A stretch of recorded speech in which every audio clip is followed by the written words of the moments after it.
राधे राधे गुरुजी, जय श्रीमन नारायण। जय श्रीमन नारायण। गुरुजी मुझे आपसे ये पूछना था कि क्या कहते हैं, जब सब लोग बैठ जाओ और शांत रहो, चुप रहो, शोर ना करना, प्रार्थना, सब बैठ जाओ, बोलो। जैसे रामनवमी जब आता है तो हम माता रानी की पूजा क्यों करते हैं? रामनवमी जब आती है हाँ। तो रामनवमी के पहले नवरात्रि आती है ना, चैत्र में, तो नवरात्रि आती है, फिर रामनवमी आती है। तो जब रामनवमी आएगी तो राम जी की पूजा होगी, नवरात्रि आएगी तो माता जी की पूजा होगी। अच्छा, और गुरुजी जैसे व्यक्ति जब बुरे कर्म करता है तो भगवान उसकी सजा उसको अगले जन्म में क्यों देते, उसी जन्म में क्यों नहीं देते? नहीं, उसी जन्म में भी मिलती है। दुर्योधन ने द्रौपदी के कपड़े उतारे, चीरहरण कराया, तो उसी जन्म में उसका सत्यानाश हुआ। हाँ। रावण ने सीता मैया को चुराया, तो उसी जन्म में उसका सर्वनाश हुआ। तो उसी जन्म में भी मिलता है, कुछ रह जाते हैं छोटे मोटे तो फिर अगला।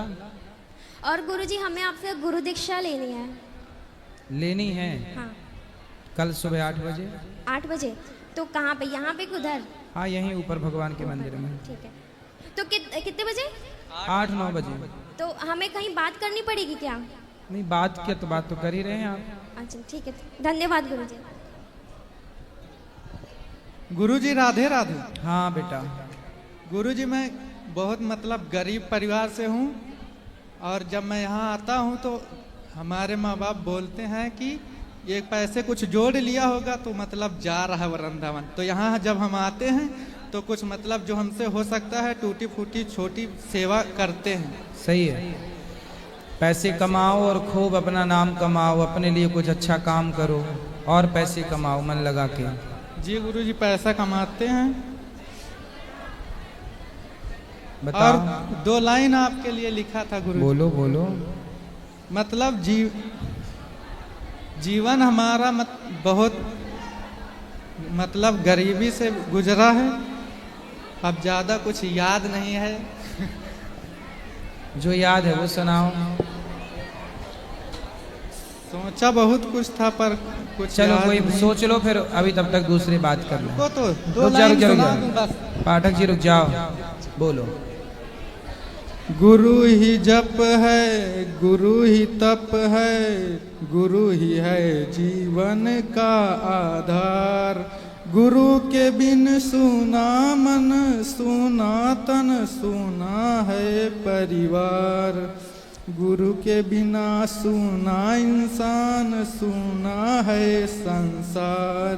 गुरु बिना, सही है, बिन गुरु के जीवन में अधूरा है ज्ञान। गुरु बिन सोना है संसार। जिसने जिसने गुरु बनाया उसकी नैया पार। गुरु बिन सोना है संसार। संसार। बहुत अच्छा, अच्छा, बढ़िया। जय श्री कृष्णा जी। गुरुजी, मैं एक बात की तरफ मैं आपका ध्यान अट्रैक्ट करना चाहती हूँ। एक्चुअली गुरुजी एक बात है, मान लीजिए अरबों खरबों जो रुपए हैं उसका जो भारत में यूज़ होना चाहिए वो विदेश में गेन होने जा रहा है। आप मान लीजिए कि कुबेर का खजाना कम पड़ जाएगा, ऐसी बात है।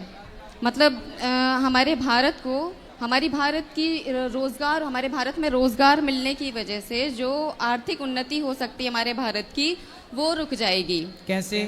जी, मैंने हाल ही में मोदी जी का एक स्पीच सुना है कि विदेश से जो हमारा पैसा है वो भारत में लेके आएंगे, तो वो ये तो कर नहीं पाए। तो मैं ये चाहती हूँ कि कम से कम जो जा रहा है वो ही रोक ले। और मेरी तो आपसे, कैसे जा रहा है? जी, एक्चुअली मेरे हस्बैंड यूनिवर्सिटी में हैं प्रोफेसर, तो उन्होंने एक रिसर्च की है। वो रिसर्च जो है उससे करोड़ों लोगों को प्रोवाइड जॉब हो सकती है, लेकिन वो भारत में काम नहीं करना चाहते। वो विदेश में यूनिवर्सिटी खोलना चाहते हैं, वहाँ के लोगों को जॉब प्रोवाइड करना चाहते हैं। उनका पता नहीं क्या मतलब माइंड सेट हो गया है। पति आपके? जी, मेरे हस्बैंड। और मैं बता रही हूँ, रिसर्च के लिए उन्होंने इतनी मेहनत की है कि एक महीने वो मतलब रूम से बाहर नहीं निकलते थे, हम लोग को देखने नहीं मिलते थे। मतलब दाढ़ी एकदम बाबा जी जैसी हो जाती थी। इतना हम लोग ने मतलब उनसे दूर रहे हैं, वो उनने भी बहुत मेहनत की है। और मैं बिल्कुल इसके खिलाफ हूँ कि जब इन्होंने इतनी मेहनत की है तो वो विदेश तो बिल्कुल नहीं जाएं, ये तो हमारे भारत में होना चाहिए। हाँ, यूनिवर्सिटी भारत में होगी तो भारत के लोगों को जी, लाभ मैं मिलेगा। इतना परेशान हुई, मैंने ठाकुर जी से अर्जी लगाई, उनने मेरे तो को आपके पति आए नहीं बात जी करते? हाँ, मैं लेके आई हूँ। आपसे कहाँ? हैं, आपसे अनुरोध है कि आप उनको समझाइए, बात कराइए। जी आप ही बुलाइए गुरु जी। आइए, क्या नाम है आपके ही पति नाम का? से हैं, अनिल नाम है, जबलपुर अनिल। से हैं हम जी। अनिल जी आइए, आइए। जी thank you. Radhe Radhe. Radhe Radhe. University बनाना चाहते हैं? मैं यूनिवर्सिटी में प्रोफेसर रहा हूँ, सारे काफ़ी समय से रहा हूँ, 6-7 साल वर्क किया मैंने। कौन सी फिर यूनिवर्सिटी में प्रोफेसर रहे हैं? AKS university Satna. सतना। पहले जबलपुर में था, फिर वहाँ से मैंने यूनिवर्सिटी में अप्लाई किया तो वहाँ पे हुआ। मैं दुनिया का इकलौता ऐसा व्यक्ति जो हैंड राइटिंग एक्सपर्ट के पद में किसी यूनिवर्सिटी में हूँ। जब आप गूगल सर्च मारेंगे तो वहाँ पे मैं आपको दिखाई दूंगा, इकलौता व्यक्ति हूँ। तो बहुत तालियां होनी चाहिए ईश्वर के लिए। प्रभु की कृपा से एक अनुपम पाठ। तो आप विदेश में रहना चाहते हैं, भारत में रहना नहीं चाहते हैं? नहीं, काम नहीं करना चाहता, भारत तो अच्छा लगता पर नहीं तो काम भारत में काम क्यों नहीं करना आपको? एक्चुअली क्या है, जो मैंने प्रपोजल बनाया तो मैंने बहुत सारे अपने यूनिवर्सिटी में जब था तो मैंने एक 5,500 स्टूडेंट तैयार किए थे वर्ल्ड रिकॉर्ड बनाने के लिए। तो वर्ल्ड रिकॉर्ड जब मैं बनाने के लिए इच्छुक था तो चाइना का वर्ल्ड रिकॉर्ड बन गया जब कोरोना का समय था। आप समझिए, वर्ल्ड रिकॉर्ड चाइना का बना, कोरोना उन्हीं की तरह से आया था। हमारे कलेक्टर ने यहाँ अनुमति नहीं दी। हमारे कलेक्टर जो सतना के थे, मैं प्रॉपर जबलपुर का हूँ, तो बड़ा मन सा खिन्न सा हो गया। उसके बाद जो प्रपोजल बनाया, गवर्नमेंट मेरे पास जॉब है, प्राइवेट जॉब है, और जब भी कोई गवर्नमेंट आती है तो वो 3 चीज़ पे मुख्य ध्यान देती है, शिक्षा, स्वास्थ्य और रोजगार।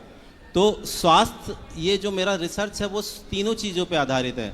स्वास्थ्य आप देखेंगे कि 3 चीज़ होती हैं, कफ पित्त वात, अगर उसको बैलेंस कर लिया जाए तो वैसे ही स्वास्थ्य बढ़िया हो जाएगा। और सबसे बड़ी बात है, आपके हाथ में भी उसको मेंटेन करने की चीज़ है। सही है। और यहाँ पर जितने लोग हैं सबके पास है वो, लेकिन किसी को पता नहीं। हमारे जो ऋषि मुनि थे उन्होंने ऐसी कोई भी चीज़ नहीं छोड़ी है जो हमारे लिए छोड़ के गए हो। सारी चीज़ें बढ़िया हैं, लेकिन हमें पता नहीं है। हो सकता है अंग्रेजों ने दबाया हो इसको, वो रिसर्च मेरे सामने आई। और दूसरी बात है कि शिक्षा, आपको मैं बता दूं कि जब हम और आप पढ़ते थे, जैसे मैंने आपका भी देखा थोड़ा सा, इन्होंने बताया, तो जब हम और आप पढ़ते थे तो जो गुरु रहते रहे, जो गुरु हैं उन्होंने जो बता दिया वही सर्वोपरि था। आज का विद्यार्थी YouTube से भी ज्ञान प्राप्त कर रहा है, इंस्टाग्राम से भी कर रहा है, फेसबुक से कर रहा है, हर तरफ से उसको ज्ञान मिल रहा है। ज्ञान तो बहुत है, लेकिन जो मन पे नियंत्रण है वो नहीं है। उसका भी उसको भी नियंत्रित करने का आपके हाथ में ही साधन है, आपके हाथ में सबके, लेकिन किसी को पता नहीं है कि वो है क्या चीज़। वो मैंने रिसर्च करी है। दूसरी तो क्या बात साधन पाए आपने हाथ में, क्या नहीं, पाए? वो मैं यहाँ पे ओपन इसलिए नहीं कर सकता कि कुछ ऐसे लोग हैं जो अगर उसको देखेंगे तो उसको एन के एन तरीके से प्रकरण वो करके और उसको गलत तरीके से पेश करेंगे। तो मैं आपसे पर्सनली जब भी मैं आपसे मिल सकता हूँ मैं आपको ज़रूर बताऊँगा। अच्छा, जो दूसरी चीज़ है, तीसरी चीज़ है रोजगार। रोजगार इतना बढ़िया है क्योंकि शिक्षा जो है आज की डेट में आप कितना भी वो करें, शिक्षा अधूरी मिल रही है, अपूर्ण शिक्षा दी जा रही है। पूर्ण शिक्षा, जैसे आप देखेंगे कि पूर्ण शिक्षा का मतलब होता है पढ़ाई और लिखाई। अब देखिए, ये बच्चा, बेटा खड़े हो आप, थोड़ा सा खड़े जाओ। ये बच्चा जो है, ये बच्चा पढ़ाई करता है, इस बच्चे के ब्रेन में कितना ज्ञान है पढ़ने के बाद, आप इस बच्चे को कैसे जस्टिफाई करेंगे कि कितना ज्ञान है? इसका ब्रेन खोल के नहीं देख सकते आप। इसको अगर अपने ज्ञान को सामने लाना है तो या तो ये बोलेंगे, बोल के प्रेजेंट करेंगे। तो अगर गवर्नमेंट जॉब निकलती तो वो कहते हैं हम इंटरव्यू में देखेंगे, पहले हमें आपका ज्ञान देखना है। तो ज्ञान लिख के ही प्रेजेंट कर सकते हैं, लिखाई का कोई भी सिस्टम नहीं है। शिक्षा अधूरी जा रही, पढ़ाई पे फोकस है, लिखाई पे कहीं पे कोई फोकस नहीं है। लिखाई वो चीज़ जो प्रेजेंट करती है, गवर्नमेंट ये कहती है, एम्प्लॉय ये कहता है, जो भी जहाँ पे सिलेक्शन होता है, चाहे वो शिक्षा को वो ये कहते हैं कि आप काले हैं, गोरे हैं, मोटे हैं, ताजे हैं, गांव से हैं, कहीं से भी बिलोंग करते हैं, हमें आपको देखना नहीं है, हम आपका ज्ञान देखना चाहते हैं, और ज्ञान देखेंगे तो ही। तो इस बात को लेकर मैंने बहुत सारी चीज़ें करी हैं, और मैं बहुत काफ़ी फेमस हूँ, अगर आप जबलपुर में भी और वहाँ पे भी, तो लोग जानते हैं। उसके बाद मैं अपना प्रपोजल लेके सांसद, विधायक, मंत्री, संतरी, जिनके पास भी पहुँचा, कुछ ने देखा, कुछ ने नहीं देखा। जितने भी लोग हैं, अगर मैं जाता हूँ तो उनको ये लगता है, जैसे जनरली होता है, आपके पास भी लोग आते तो लगता है लेने के लिए आया, कुछ नेता लोग हैं या जो भी है, उनको कभी ये नहीं लगता कि ये बंदा कुछ दे सकता है। तो मैं देश हित में इतना मैं परेशान हुआ। नेताओं के पास जाओ तो उनको लगता है चंदा हाँ, मांगने कुछ आए हैं। कुछ ऐसे भी नेता मिले, सांसद हैं, विधायक, मैं नाम नहीं लूंगा, उन्होंने जब देखा प्रपोजल तो बोले यार बहुत बढ़िया है प्रपोजल, मुझे पेन ड्राइव में दे दो। पेन ड्राइव में मैंने दिया भी, लेकिन उसके बाद वो कर नहीं पाए, क्योंकि मेरे बगैर उस प्रपोजल का कोई वैल्यू नहीं है। तो वो वहीं के वहीं पे खराब हो गया। अब चक्कर ये कितना भटके, कितना संघर्ष करें, लेकिन अगर मैं विदेश में अप्लाई करता हूँ, वहाँ बड़ा सिस्टमेटिक तरीके से उसको बहुत जल्दी से वो होगा। हमारे देश का दुर्भाग्य बोले, भाग्य बोले, जब ये चीज़ वहाँ चली जाएगी, वहाँ से यहाँ आएगी तो महंगी हो जाएगी, तब उसकी इज्जत करेंगे और इज्जत भी करेंगे, महंगी भी हो जाएगी। आप सही कह रहे हैं। और आप सबको एक बात बताऊं, हमारे देश में टैलेंट की कदर नहीं है। हमारी सरकारें, ये actually- हमारे राजनेता ये टैलेंट की कदर करते तो सुंदर पिचई जैसे लोग अमेरिका के लिए क्यों काम करते, भारत के लिए काम करते। तो मैं नेताओं के चक्कर बहुत काट चुका हूँ। उसके बाद इन्होंने बोला कि इन्होंने 1-1.5 महीने का टाइम दिया। मैंने कहा जहाँ जहाँ ले चलती हो तुम भी धक्के खा लो। 4 दिन से ही आपके यहाँ पे भी धक्के खा रही हैं, तो हो सकता नहीं, व्यस्तता थी, मैं देख रहा था, व्यस्तता थी, और हर जगह से मुझे अच्छा लगा। मैं बोल सकता हूँ कि मैं आपसे बात तो कर पा रहा हूँ, लोगों से बात भी नहीं कर पाया। और मैं ये देख रहा हूँ कि इन्होंने और भी लिस्ट बनाई है। अच्छा, धीरेन्द्र शास्त्री जी के पास भी जाएंगे। मेरा एक छोटा सा आपके लिए प्रस्ताव है कि मेरे मन में भी अभी हमारे पास ना एक गुरुकुल है जिसमें 150 बच्चे पढ़ते हैं। गुरुकुल में गौरी गोपाल गुरुकुल है। बच्चों का रहना, खाना, पढ़ना, लिखना सब निःशुल्क है यहीं पर। अब मेरे मन में एक विचार आया कि मैं एक स्कूल बनाऊं, कक्षा 1 से लेके 12वीं तक, फिर उसके बाद एक यूनिवर्सिटी भी बनाऊंगा। पर अभी स्कूल CBSE बोर्ड का होगा, जहां शिक्षा होगी। बट मैं चाहता हूं कि हमारे वेद पुराणों का जो सार है, गीता है, उपनिषद हैं इत्यादि, जो जिससे हम सबको बहुत अच्छा ज्ञान प्राप्त हो सकता है, जो कि सरकार उसे नहीं पढ़वाती किसी भी स्कूल कॉलेज में। तो मैं चाहता हूं कि हमारे बच्चों को इंग्लिश तो आए, शिक्षा तो हो, बट संस्कार भी हो। तो एक ऐसा सिलेबस, एक ऐसी व्यवस्था जो भारत के बच्चों को मिले, शिक्षा के संग संस्कार। देखिए, एक छोटा सा बोलूंगा मैं आपको कि अगर आप सिलेबस नया चाहते हैं, या फिर जो भी लोग सिलेबस, आप शिक्षा नीति देख रहे हैं 4 साल हो गई, पड़ी हुई है, बहुत स्लो काम है। सिलेबस अगर नया चाहते, जैसे मैं आपसे बात करूं, तो आप जो विचारधारा रखेंगे, आध्यात्मिक विचारधारा, उस हिसाब से सोचेंगे।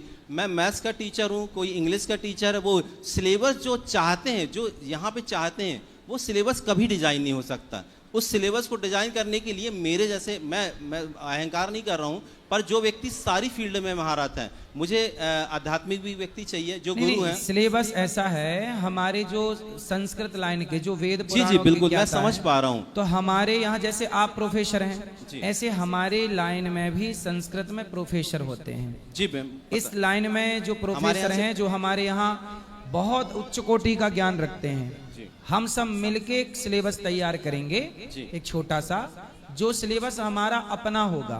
और वो हम इसलिए ऐड करेंगे ताकि हम बच्चों को शिक्षा तो सरकार के सिलेबस से मिल ही जाएगी, संस्कार हमारे सिलेबस से प्राप्त होगा। तो संस्कार और शिक्षा का समन्वय हो। मैं आपको बहुत अच्छा लगा। मैं आपको एक प्रस्ताव देता हूँ। इसमें मैं बहुत जगह भटक चुका हूँ, चूंकि आप भी वही कर रहे हैं। चलिए मैं आपसे बोलता हूँ करने के लिए।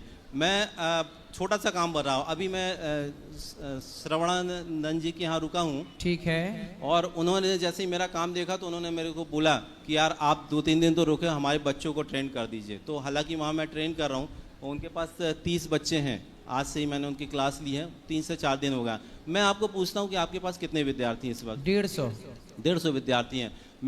मेरे पास 3 विधाएँ हैं।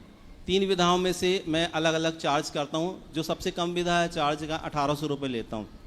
अगर 150 बच्चे की बात करूं तो अगर मल्टीप्लिकेशन करें तो 2,70,000 रुपये होता है, शायद मैं सही हूं। 2,70,000 रुपये का मैं आपके बच्चों को फ्री वो दूंगा।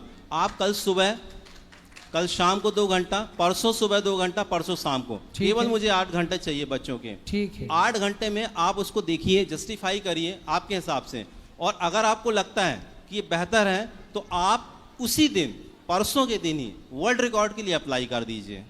वर्ल्ड रिकॉर्ड के लिए मैं जो भी काम करूंगा, मेरा आधा हिस्सा, आधा आपका, गौरव गोपाल का भी नाम हुआ वर्ल्ड रिकॉर्ड के, उसमें मेरा नाम तो है, जहाँ मेरी संस्था का नाम होगा।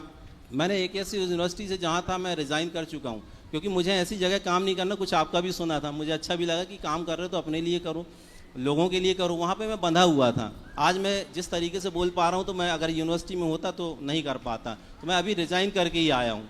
तो मैं आपसे चाहता हूँ मैं कि कहता हूँ कथाओं में कि नौकरियां लेने वाले नहीं, नौकरियां देने वाले बनो। बिल्कुल बिल्कुल, हम और आप नौकरी देने वाली में, मेरे पास पूरा प्रस्ताव है, मैं आपको बता रहा हूँ। उसके बाद आप वर्ल्ड रिकॉर्ड के लिए आप बाहर जा रहे हैं। मैंने अभी यहाँ पे 2023 में देखा है, अभी मैंने वहाँ पे बच्चों से बात की तो उन्होंने बोला 16,000 विद्यार्थी हमारे पूरे वृंदावन में हैं, मतलब जो गुरुकुल में रह रहे हैं, और अगर वैसे अवलोकन करें तो लाखों हैं। तो आपके नेतृत्व में केवल 90 दिनों के अंदर सारे 16,000 विद्यार्थियों को मैं गारंटी दे रहा हूं कि मैं वहां पर प्रभु की कृपा से, मेरी क्या हिम्मत है, हम सबको वो करके देंगे। जब आप विदेश से लौट के आएंगे तो मैं यहाँ पे रेडी रखूंगा बच्चे। ठीक है, अभी और आप हमसे मिलिएगा। और उसके बाद वो जब रेडी रखूंगा मैं बच्चों को, और उसके बाद यहीं पर जिस दिन वर्ल्ड रिकॉर्ड बनेगा, आपके साथ में योगी जी के यहाँ पे हम बुलाएंगे उनको हमारे ही मंच से, और वहाँ पे मैं अपना प्रस्ताव जो गवर्नमेंट नौकरी का प्रस्ताव वो, और उसके अलावा जितना पैसा आएगा, मैं आपको आश्वासन देता हूँ वर्ल्ड रिकॉर्ड बनने के बाद मिनिमम 1 साल में, हालांकि 500-600 करोड़ बोलूँगा तो आपको लगेगा ज़्यादा, मैं मिनिमम अमाउंट बता रहा हूँ 90 करोड़ रुपये में 100%, 101% आप बोलेंगे लिखित में, और 40% आपका नहीं। हमें देखो, हमें पैसे नहीं चाहिए, पहले सुन तो लीजिए। हम तो ये चाहते हैं कि हमारे देश में उच्च कोटि की शिक्षा हो, पैसे का कोई मैं बता रहा हूँ आपको। 40% आपको इसलिए दूंगा कि आप बहुत अच्छा, मतलब आपका जेब में नहीं जाएगा वो, जो आपका विस्तार है गौरी गोपाल का वो 40%, और 20% जो पैसा बचेगा उसमें मैं आपका जो स्कूल डालने का है और यूनिवर्सिटी, 1 रुपए लगाए बगैर 18 महीने के अंदर, केवल 18 महीने के अंदर आपकी यूनिवर्सिटी यहाँ गौरी गोपाल में बिल्कुल तैयार हो जाएगी 101%। तो आप ऐसा करिए कि हम एक यूनिवर्सिटी तो बनाएंगे ही जी, हम जो सीबीएसई बोर्ड स्कूल बनाएंगे ना जी, वो स्कूल पूरा निःशुल्क होगा जी। हम वहाँ किसी बच्चे से कोई चार्ज नहीं लेंगे। जी, जी। और हम समाज को ये बताना चाहते हैं, इस देश को, कि शिक्षा पैसे में नहीं, फ्री में भी दी जा सकती है, यदि नियत है तो।